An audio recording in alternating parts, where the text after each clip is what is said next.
Hello, everyone. Thank you for joining us today. We are honored to be sitting down with Oz Sultan, strategist, counterterrorism expert, and blockchain developer. Thank you so much, Oz, for sitting down with us today. Hey, it's super to be here. Thanks for having me.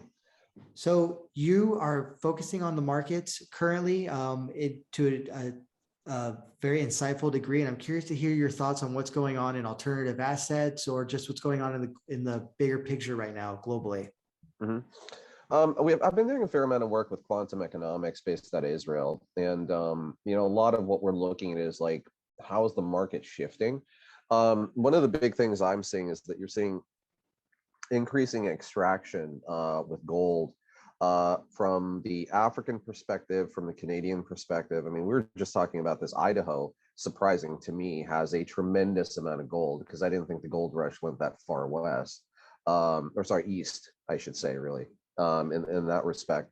But we're seeing a large amount of mining activity rising up again. We're also seeing a lot of funding for mining activities ramping up inside of the South African arena.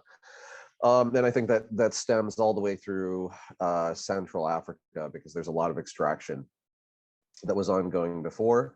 The weird stuff is that, there's a lot of earth filtering to get to this gold. So as opposed to what had been done before, it's basically the equivalent of like panning, but you're doing it with these large sheaf machines that are running tons and tons and tons of this material through just to find the gold particulate.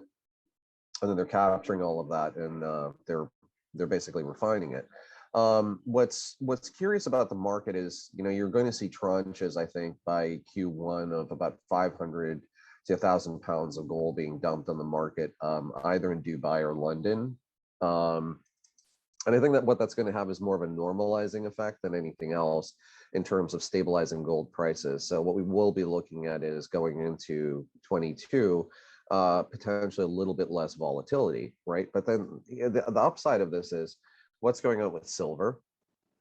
What are the correlation with cryptocurrencies? Because we've seen a lot of volatility with gold and Bitcoin. And then Bitcoin, like what we talked about previously, Bitcoin's operating between a band, 30 to 60,000 bucks. And the challenge is really, what's going to force it to break out of that band right now. I mean, what are we at, 42, 43? Well, let me check my markets. In the Bitcoin industry, you never know where you quite are. However, I do know if you follow Twitter, you might think that you're further away from where you previously were than in actuality once you do. Yeah, 43,059.38, and it moved again because it moves that much. But and it's actually interesting that it's jumping about $30 to $40 at a time on one exchange.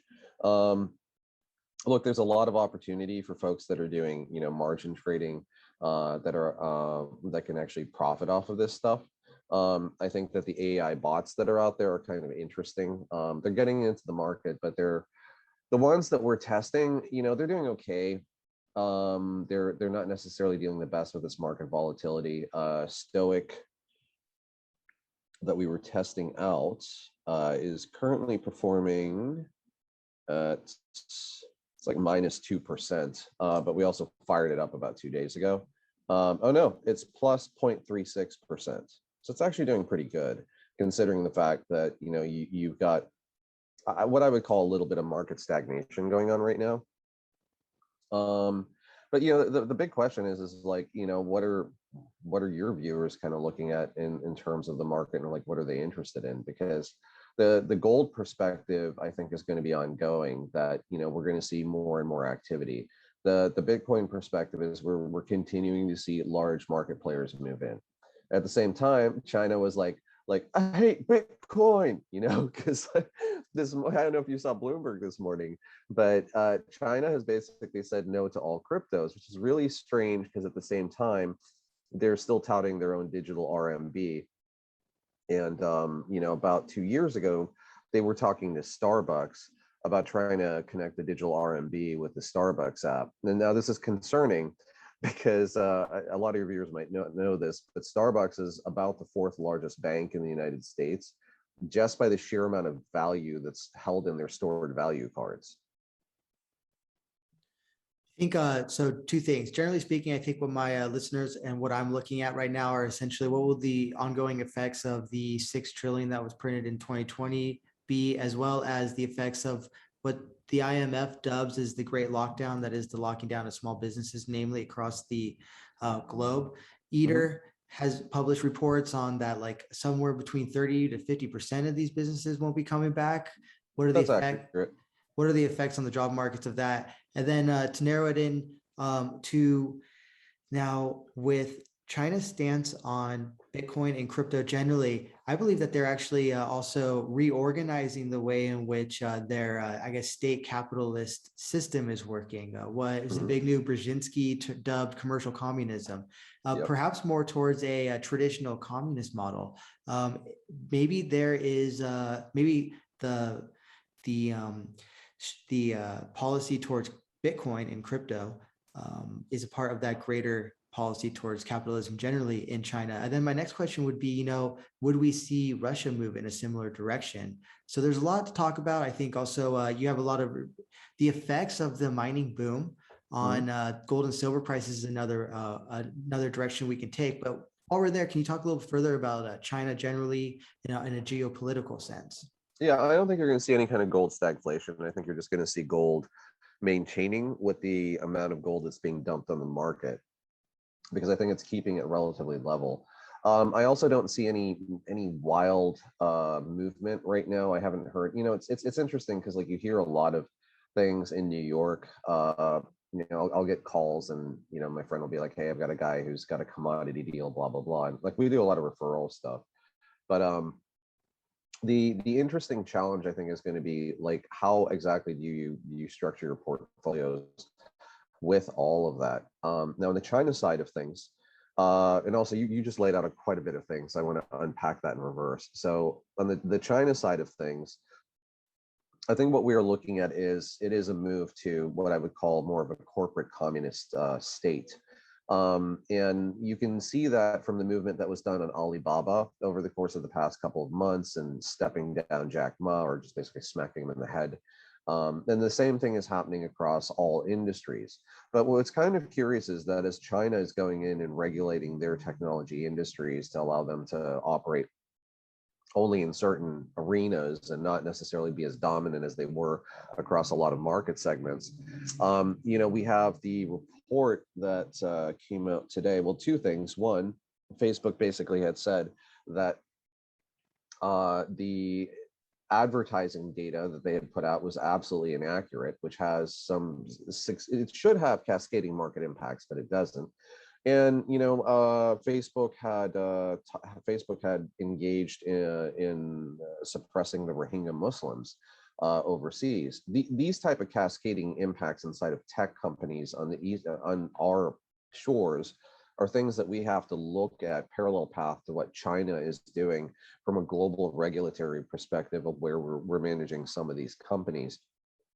And I think also one of the things that you have to think about from an investment perspective and protection of yourself is your PII data. Okay. And I'm going to touch on something weird for a second, which you didn't ask, but it's all of this work inside of social from Facebook has kind of led us to where we are in the integration of like social and digital commerce inside of the blockchain, right? So that had started with things like float.us and, some of the other platforms that were out there that were saying, hey, you could put your content on this social platform. We're going to pay you in cryptocurrency, which were, I would say marginally successful. But the big stuff right now is, and I don't know if your audience has heard about NFTs, but these are these are non-fungible tokens. They're not near field tokens, which are also similar technology, but completely different application.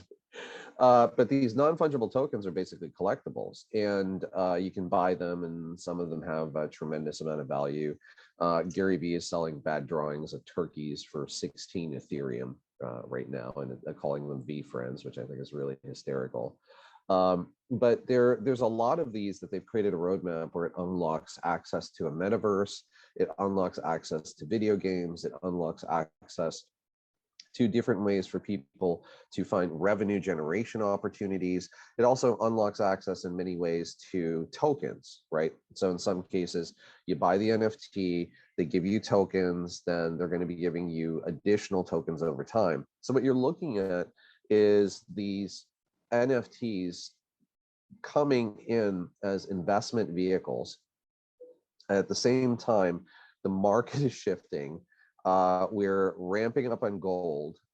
We are trying to deal with the Chinese equation in terms of cryptocurrency because all the mining's coming to our shores. And I got to tell you, a lot of the mining that's coming over here it's not going to be energy efficient mining. A lot of people had jumped into flare gas. Flare gas is reasonably. I mean, I think you don't have flare gas in Idaho because you don't have an oil industry. But anywhere you have oil, you have natural gas. And in many cases, what happens is it's just not cost effective to drop infrastructure in to pipe that gas anywhere to use it. So what they do is they just burn it. And they've done this for years, right?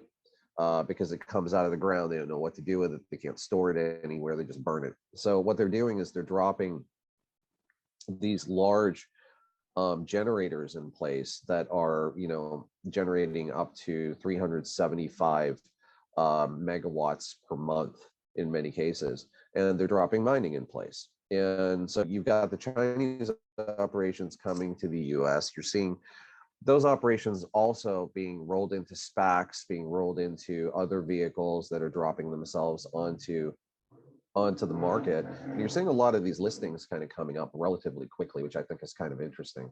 So we've got, changes inside of the gold market, changes from the NFT market moving into how it's affecting your investment strategies, changes from China, which are indicative of changes that we should think about making with some of our tech companies, especially with the onerous stance that I think Facebook and a lot of these groups are taking, moving into like the next generation of tech, the metaverse, right?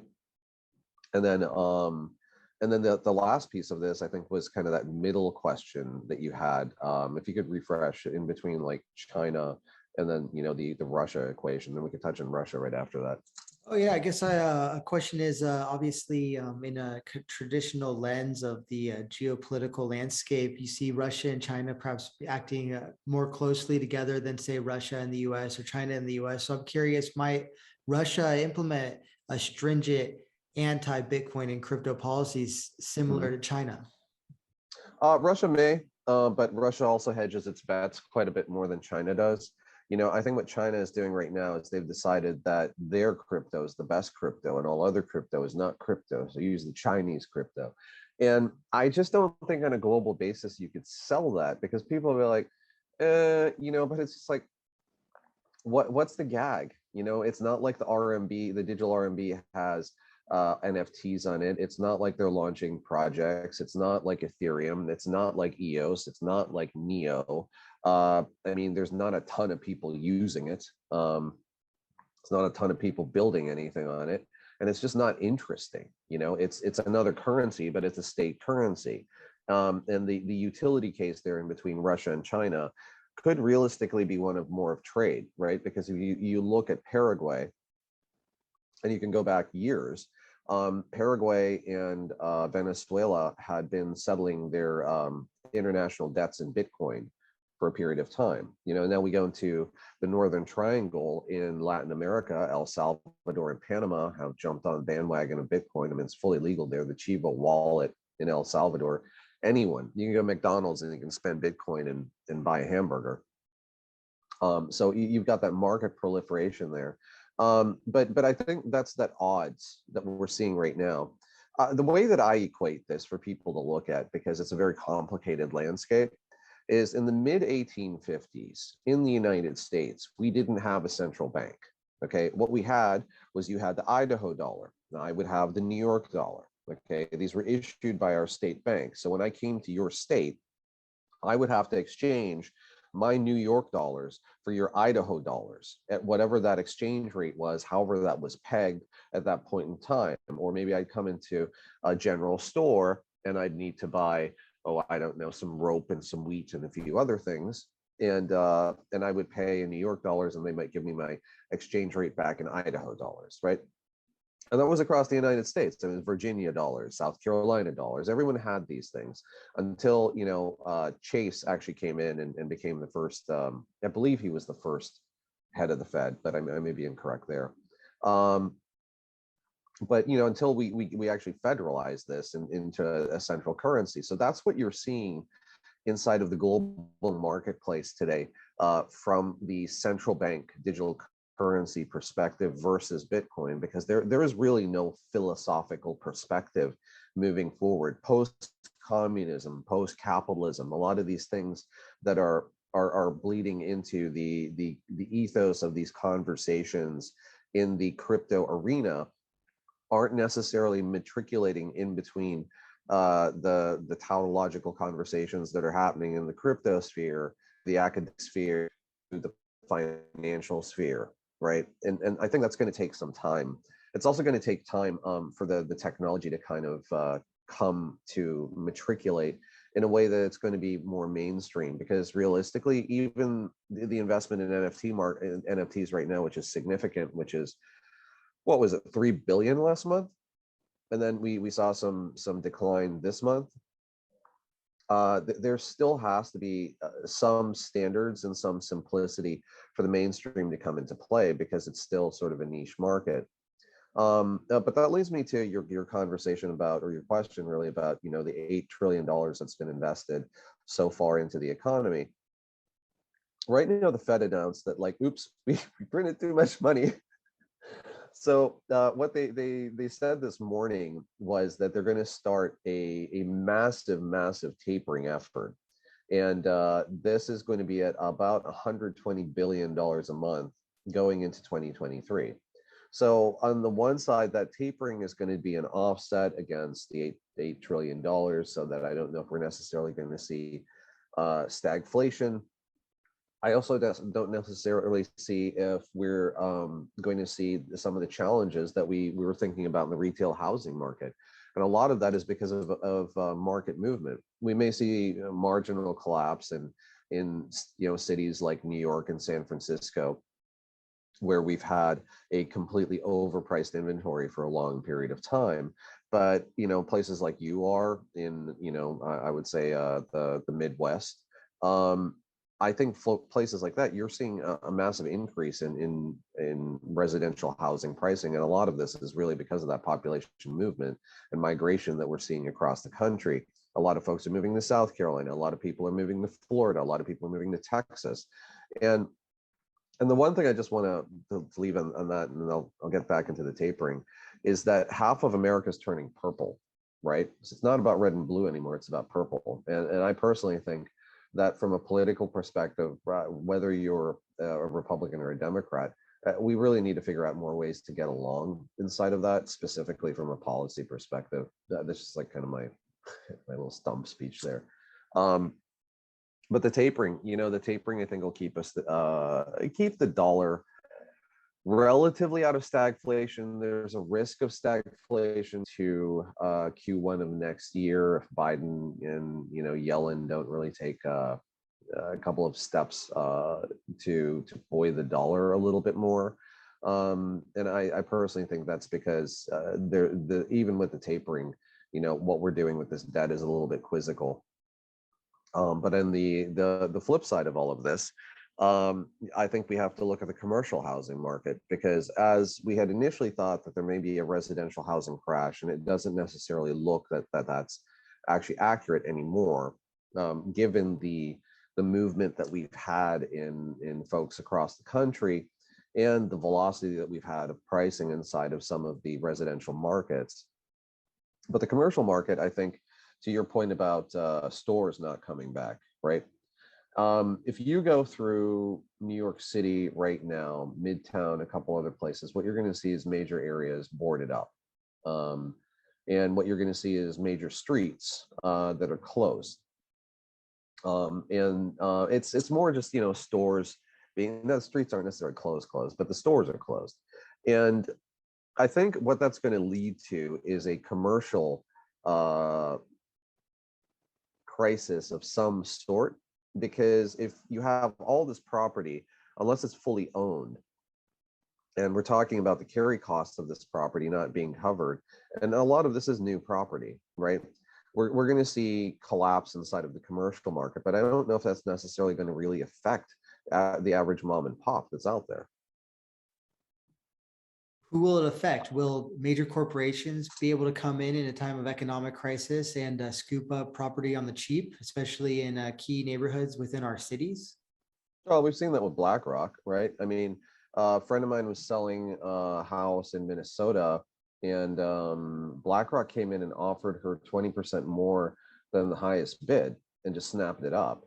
What I think is that these large corporations are focusing on creating subrogate renter markets inside of many of these cities, where they see that as their long-term revenue opportunity.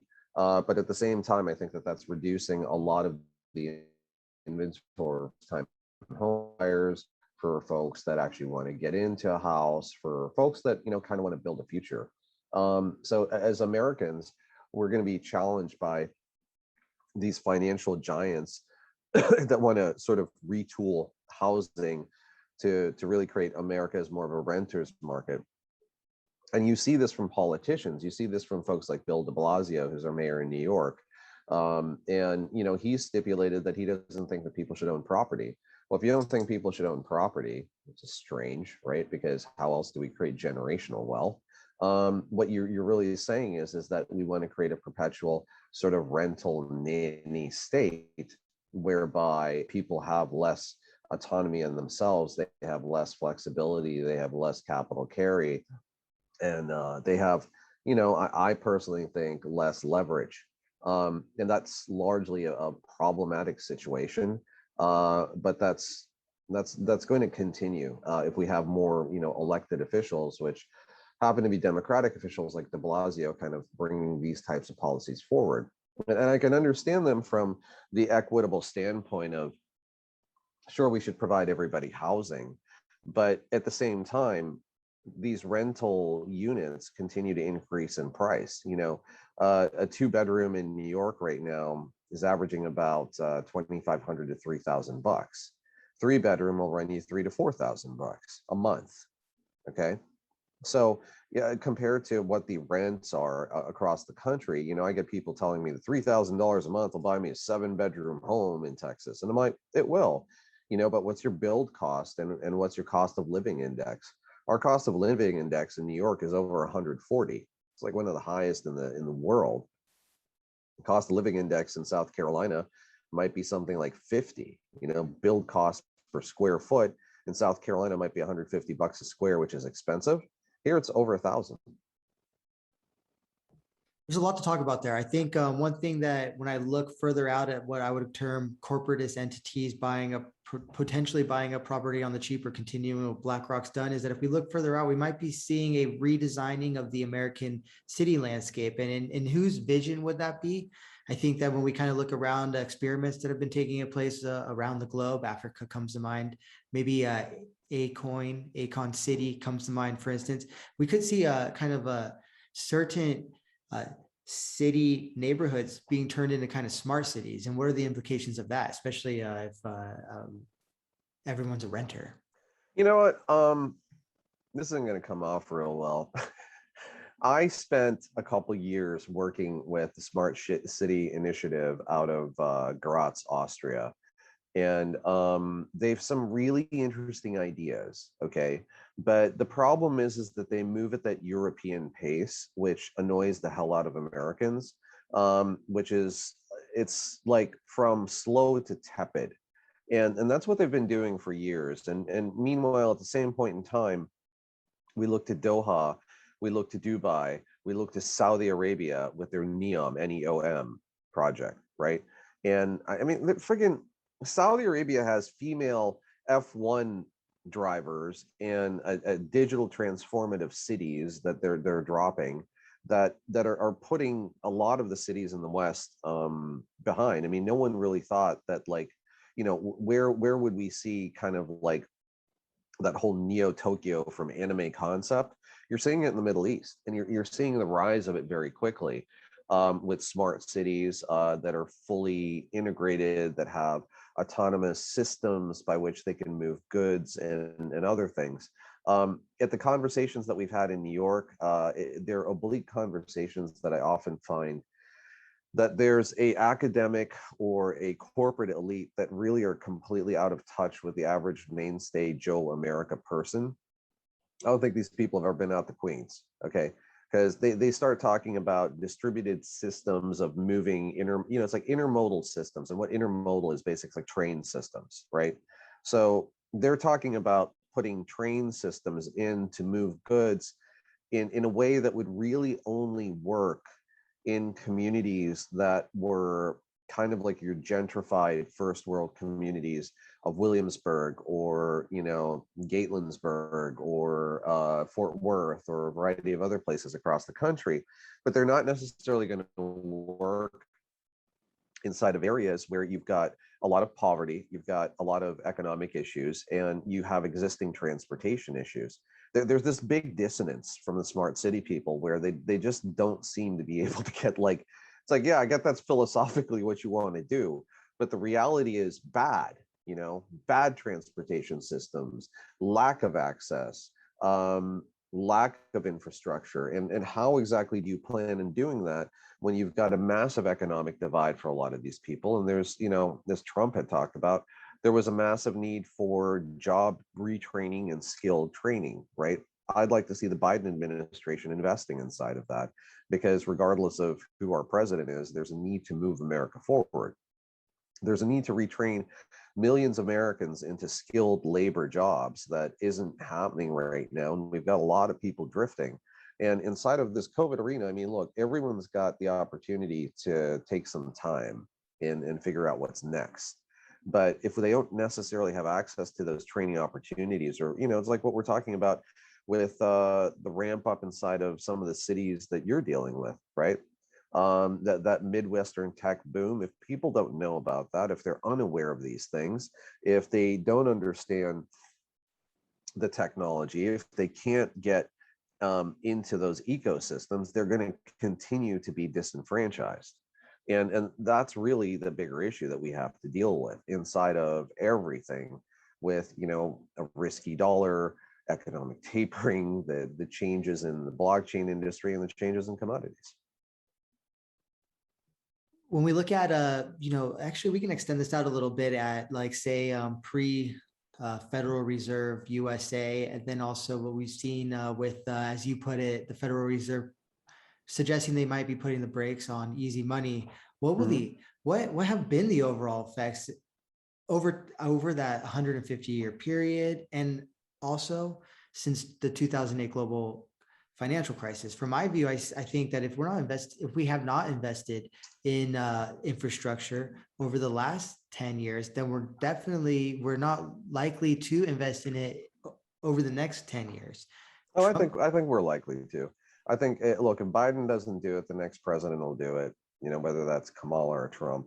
But when we look at the infrastructure bill, I mean, there's not a lot of infrastructure in it, for instance. No, there's a lot of social justice, which I find, and restorative justice inside of there, which doesn't make a lot of sense in an infrastructure bill, but that's how politics work, unfortunately. Someone's going to have to do it, just because we're going to start having bridges collapse. We saw this during the rise of Barack Obama, where we had bridges collapsing in Minnesota.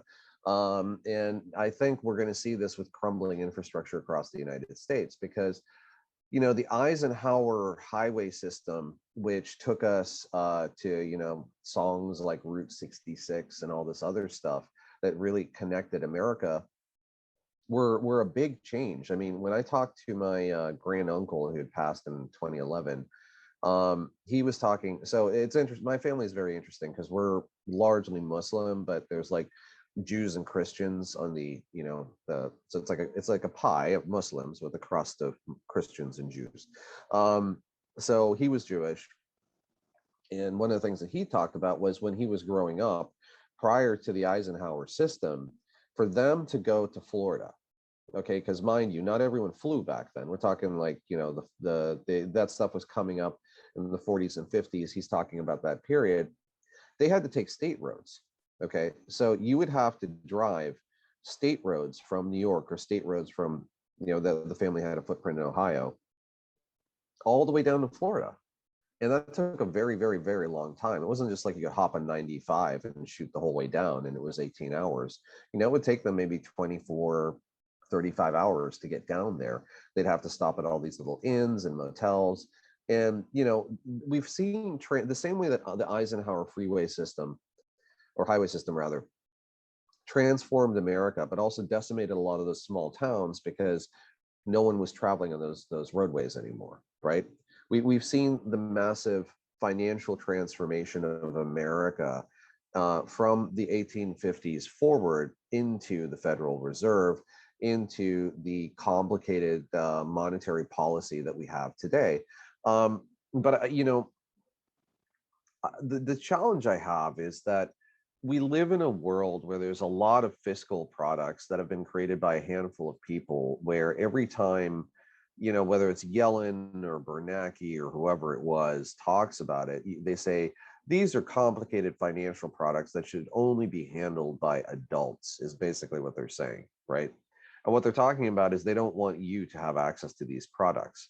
The complication of the blockchain industry coming, or the rise of it, is that those types of products are now going to be afforded to absolutely everybody.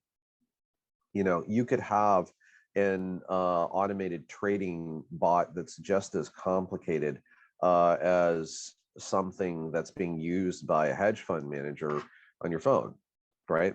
You can have a 401k or a Roth IRA on your phone at the same time, doing the same thing, running on similar technology.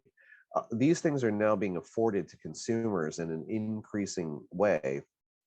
And I think some of the more complicated financial products that include derivatives and options and a variety of other things that are very, very complicated are now being open to an increasing mainstream landscape. And that's, if you talk about the past 100 years, that's one of the biggest things I see in terms of shifts. And that's, that whole Eisenhower metaphor, that's how we've seen the shifts in economics as well. But at the same point in time, people forget about and tell me if I'm being too verbose here, you could just cut me off. People forget about the 1994 banking crisis, which decimated all of the small banks in America, and there's a banking run. And many people weren't able to get their money out of their banks. And the FDIC had to step in a way, but a lot of people lost quite a bit of money during that period of time. I think what people are looking at is they're looking for, the average consumer is looking for things that are going to be a hedge, that are going to be solvency, that they can look at, that they can put their money in, that they could really build towards the future. The traders, and I would say it's probably about 10% of the market that are looking at making money off of this stuff is going to increase as you find Generation Z and millennials just kind of dissatisfied with the nature of work and wanting to get involved inside of those industries, and then they can very easily. I mean, you could spend a couple weekends reading and be reasonably dangerous enough to go and play with this stuff and actually do reasonably well. So I think that kind of brings us back to this dichotomy between a physical economy and the digital economy. And there's a lot of interesting discussions that are taking place. For instance, there was the, I just bring this up as an aside, there was an experiment that a PhD in macroeconomics conducted where she bought a $5,000 diamond, and she then destroyed it and minted an NFT based on that event. And her argument was that the NFT was inheriting some of the value from the diamond. And she went on to auction that NFT for approximately, actually, last I checked, it was, I think, in the range of like $40,000 to $50,000. It might have been $140,000 to $150,000. And I think that now that's a dangerous line of reasoning, because from my perspective, from an economic perspective, I see these as two different consumer goods. Essentially, you've got a diamond, which people value at $5,000. She valued it at $5,000 and purchased it therefore. And then you have the NFT. collectors or speculators who then valued the NFT in and of itself at Mhm. 140 to $150,000. Now, we regardless are seeing either two parallel or merging economies in a way, physical and digital, in some ways kind of separated out in between generations. And I see now the inherent risk that I think younger generations are not seeing in digital sphere is that, speaking of declining infrastructure, you might not always have access to the digital realm. And that's where something like, I think, other commodities or assets could play a role to safeguard against unfortunate circumstances, such as Klaus Schwab, who heads the World Economic Forum, who has warned of economic, or rather a cybersecurity attack that could knock off systems offline. And Mhm. so this is, I think, something where I'm looking at these two kind of, I guess, either types of consumer goods, digital consumer goods and physical consumer goods, or you could just say digital and Let's physical asset classes. unpack this because you threw a lot out there. So, one, I personally think that speculative goods are always going to exist, and that's all she created. She created a speculative market good. People liked it, and they're going to continue to put money into it. And that's the thing about NFTs. NFTs are very much like coins, are very much like stamps, are very much like a lot of the collectibles that had a tremendous amount of value for about 100 years. You can buy stamp collections, huge stamp collections for nothing now because they're not worth anything, because the perceived value that people had inside of this, including the fact that the Sotheby's used to auction stamps, that no one cares about anymore. Okay. And the same thing is happening with a lot of antiquated goods that are out there. These are the new. These new digital commodities are what are hot, and I think they're going to be hot for at least a decade, if not 2 decades. You look at NFTs like Bathing Ape Yacht Club, where the floor is, I mean, it's like $100,000 or more in many cases. And granted, that may not be fully accurate. It may be. I saw the floor at like 25,000 for a couple of these, and floor means basically like that's how you enter the market. That's like the cheapest one you can get, but that's still significant, considering the fact that we're talking about an NFT here. And at the same time, we're seeing artists come out, and Beppel had what was it, $68 million that it was sold for. That's Sotheby's, which was one of his pieces of digital work. And then we're seeing the challenge of keeping your digital assets, right? Because a lot of these things have to be hosted by a third party, and someone's got to pay for that. So one, I think, you're going to see a couple of these digital assets where you've got some challenges in terms of just people like maintaining and keeping them. To the whole walleting situation for this is still, very nascent, and some of these wallets are there's ways that they're hackable. Folks I've seen have been keylogged. A lot of their stuff's been stolen. These are all these risks that kind of come into this new market if you don't have relatively good cyber hygiene and you're not kind of managing and maintaining your portfolios, really, to speak, the way that you should. And that goes whether it's crypto or NFTs or anything else. I mean, there's just risk with all of this stuff. And then at the same time, as we look to the future, right? Digital is where it's at. It's going to be digital collectibles. It's going to be new digital products. It's going to be stuff from the metaverse. It'll be 3D goods. And what Scoble had said about a decade ago was by 2026 that everyone is going to be creating or minting or mining digital goods. We just didn't expect it to be on the blockchain. We didn't expect that to be the case. I worked on video games, or I've worked on video games for the past 10 years, a parallel path being in data and all of the other industries I'm in. And I got to tell you that there's metaverse after metaverse that's getting ready to launch. There's platform after platform that's getting ready to launch. A lot of this stuff's tied to the NFTs. So it's just like, you bought a digital collectible, it has value. It's now a key. It now lets you into another ecosystem. And that ecosystem is going to have value. And there's going to be stuff inside there that has value. And there's all this stuff that you have to collect and control. The challenge is that crypto, DLTs, NFTs, all of this basically make you the bank. Okay. At the end of the day, there's no bank, there's you. You're the bank. Your wallets are the bank. The number of wallets you have on your phone, that's the bank. Um, and the gist of how this should work is that you're going to have to come up with your own safeguards and your own security and your own management and monitoring systems for this stuff internally. You're going to have to come up with your own cyber hygiene. And that's challenging, because I think that makes people feel the same way they were insecure in 1994 inside of a new industry that's just starting to bubble.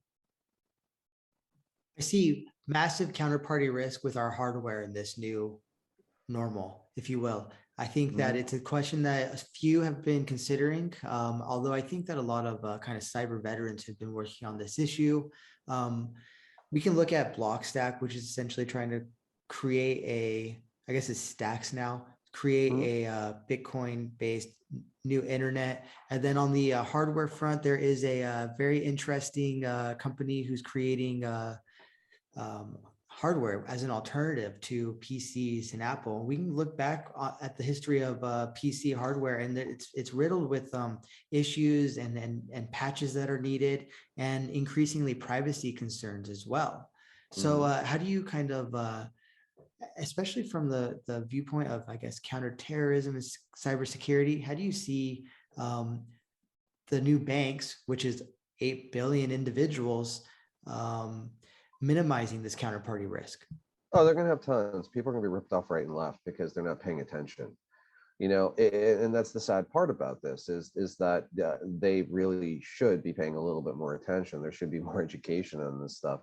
But right now you have to dig for it yourself. There's really no good baseline to go and tell your grandma, okay, follow these videos and here's how you could be reasonably cyber secure and everything. There's plenty of videos to tell your grandma, here's how you set up a wallet, here's how you buy cryptocurrency, here's how you hodl, here's how you do all these things. But there aren't enough videos on good cyber hygiene and cyber security. There's not enough videos that are telling you things that, like, go and get the lockdown app for your iPhone. Just if your readers could just install the lockdown app and turn on the base functionality, which is the firewall, and watch the amount of threats that come and the amount of like phishing threats that come at your phone on a regular basis, it's nuts. And at the same point in time, you're also going to see who's trying to pull data off of your phone. And what you're going to find is it's two companies, it's Google and Facebook. But the amount of requests is absolutely nuts. And one has to kind of think that, if you're not going to be able to fully lock down your phone, if you're not going to be able to lock down your technology, and there's the risk of loss, well, maybe people stay in the traditional industries. Maybe they stay with their custody managers and that. But I kind of think that there's an evolution that's going to come by 23. We're going to see corporate custody of crypto. We're going to see management of this by banks and other companies.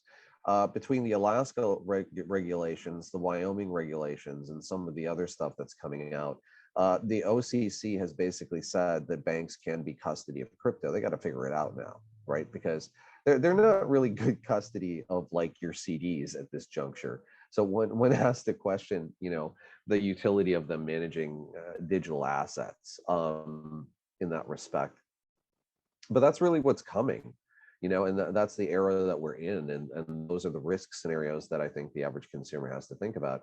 If you keep your cyber hygiene reasonably good, if you maintain and manage your stuff, don't keep it on a phone that, people have easy access to, keep it on your backup phone like I do, because I have nothing on my primary phone. And just maintain like some sensibility about this kind of stuff. At the same point in time, if your grandmother or someone, I would say, who's the top level of the boom is trying to get involved in this stuff, learn. If for everyone else, spend time on taking a look at the cybersecurity aspects of it, and look at hard wallets, hard wallets and Faraday cages, as things that you can leverage for storing these things. And it's starting to store your crypto, but then it's also storing your digital assets. And a variety of other things. I mean, I see stuff on Twitter where someone's like, "Oh my God, I lost, an NFT that was worth like $100,000."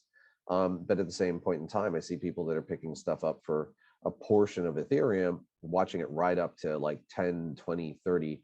Well, actually, it's more, it's like 300 times value, and then liquidating it for themselves and establishing, some sort of financial security whereby they're sitting in a war chest of several $100,000 and they don't have to work anymore.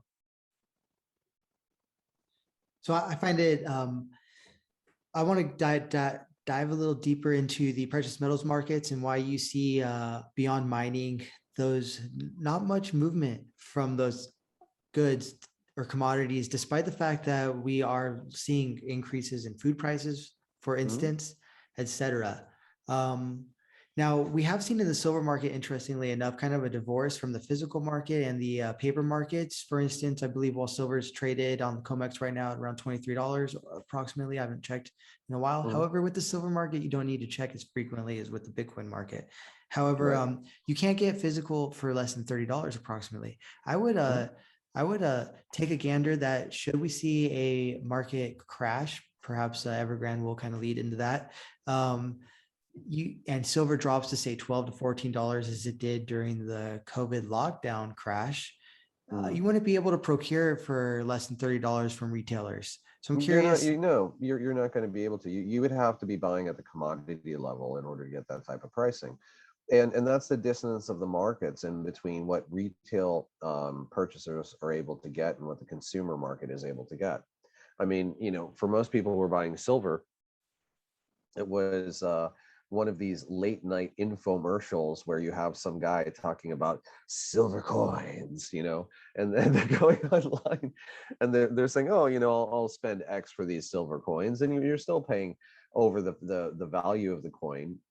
From a collector's perspective, you're still paying over what the face value of it is in terms of melted down silver, right? And someone else is making money, but you have some hard assets, and you can find some relative security inside of that. But you have to ask the question, okay? And this is a very big question. Silver and gold always had that hedge in terms of its utility, to be able to go anywhere and say, hey, here's a gold coin. I'm paying you in gold. Okay, let's convert that. But we've gone a long way from British sovereigns. Okay, we've come a long way from the Liberty dollar. We've come a long way from those types of currencies and the Indian head pennies, and everything that was actually precious metals or a portion precious metals that was minted in America. Most of our coinage right now isn't really, I mean, it's interesting. It's not worth the face value of the coinage in terms of the metal that's actually inside of there. And what we've seen globally is when the face value of the coinage is less than the value of the metal of the coinage, someone goes and melts that stuff down.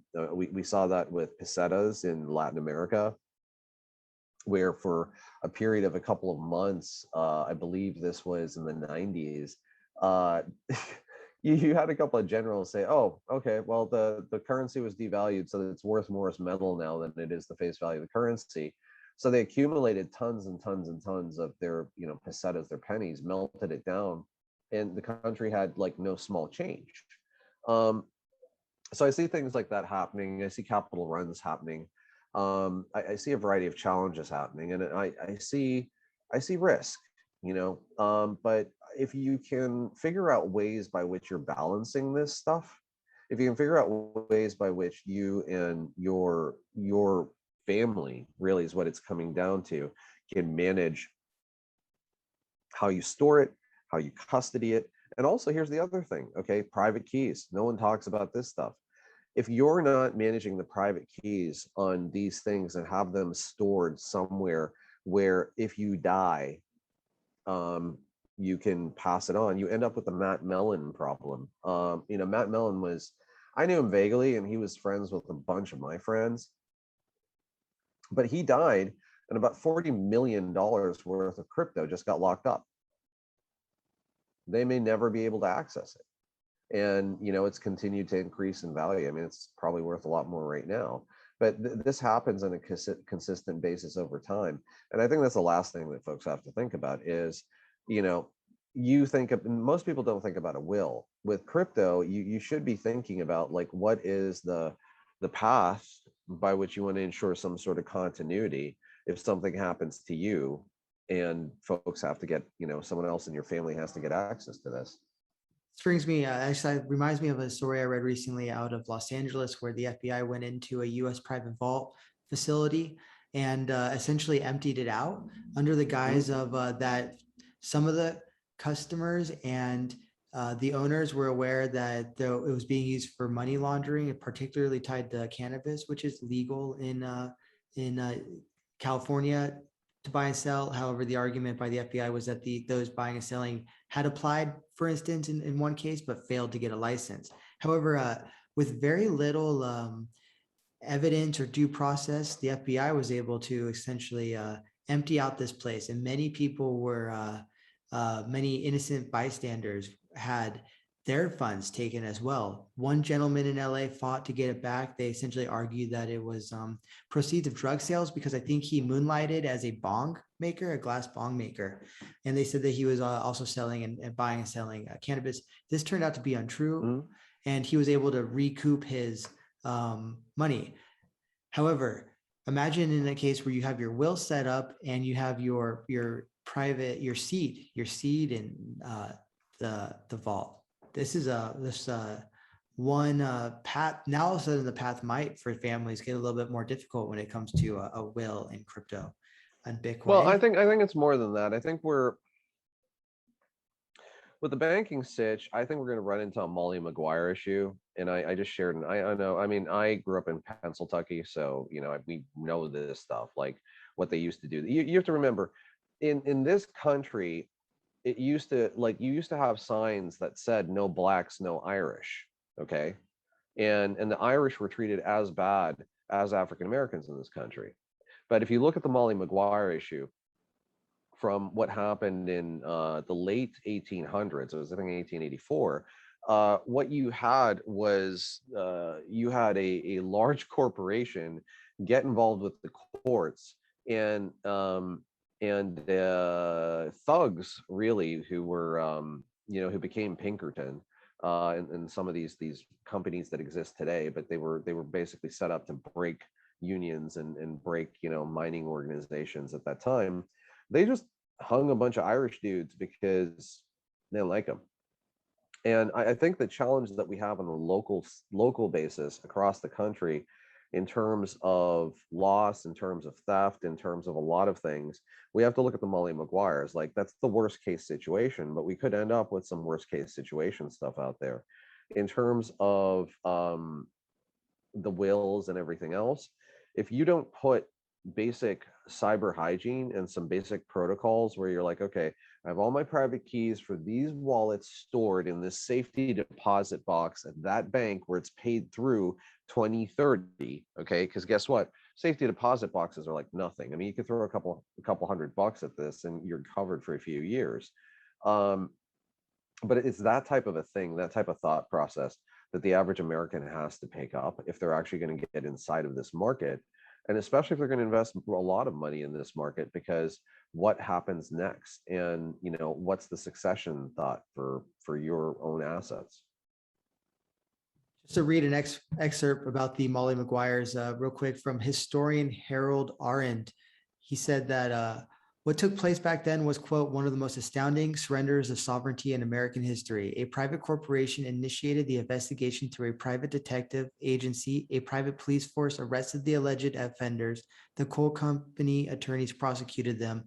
The state only provided the courtroom and the hangman. Mm-hmm. Any other comments on anything we've discussed today, Oz? No, I just think that, like, look, you know, as an American, you need to get involved locally. You need to worry about your sovereignty. You need to worry about what local governments are going to do in terms of crypto and these currencies. On a state level, take a look at quantum economics. I mean, you know, we tend to have like a good amount of the policy and stuff that's out there, but I sit in the Texas Blockchain Council. I've done stuff with other blockchain groups across the country. I mean, a lot of the stuff that we've been focused on is legislation, and it's like, how can we just build some standards for this stuff? But the risk that we had with these new industries, with new currency, with corporations that loomed in the 1800s is the same as now because of places like small town America. Everyone knows what happens in small town America. You can get away with a whole bunch of nonsense. If you're buddies with the sheriff, you can get away with a whole bunch more nonsense than most people can. And and these are the challenges and the trials and the travails that folks are going to have to go through. We're going to hear some bad stories over the next couple of years. But securitize your wallets, have a cyber hygiene process by which, so you're not logged in other things. Lock down at least one computer in your house from all the social media and everything else, so you can prevent phishing. If someone sends you a strange email, don't open it. Delete it. They'll call you later if they really wanted to, and in most cases it's a phishing attempt. If you see someone sending you a strange document, don't open it. If you see someone sending you a document where the address is a web URL, don't open it. And be reasonably careful in terms of who you tell what you have in terms of crypto assets, in terms of what you're investing in, and in terms of which, because at the end of the day, it's about protecting you and your family. And longer term, it really should be about how you and the folks that you care about can get involved inside of some of these new economic opportunities in a way that's beneficial to you and your families. We've had the honor and privilege of sitting down today with Oz Sultan, strategist, counter-terrorism expert, and blockchain developer. Thank you so much, Oz, for sitting down with us today. Justin, thanks for having me, man. And thank you, everyone, for listening. What's up, everyone? I hope you enjoyed the show. Head on over to GoldSilverBitcoin.com for more content like this, as well as long-form written articles about precious metals, Bitcoin, and other topics. Also, check out our shop where you can get precious metals, storable foods, and all sorts of other cool survival and prep gear as well.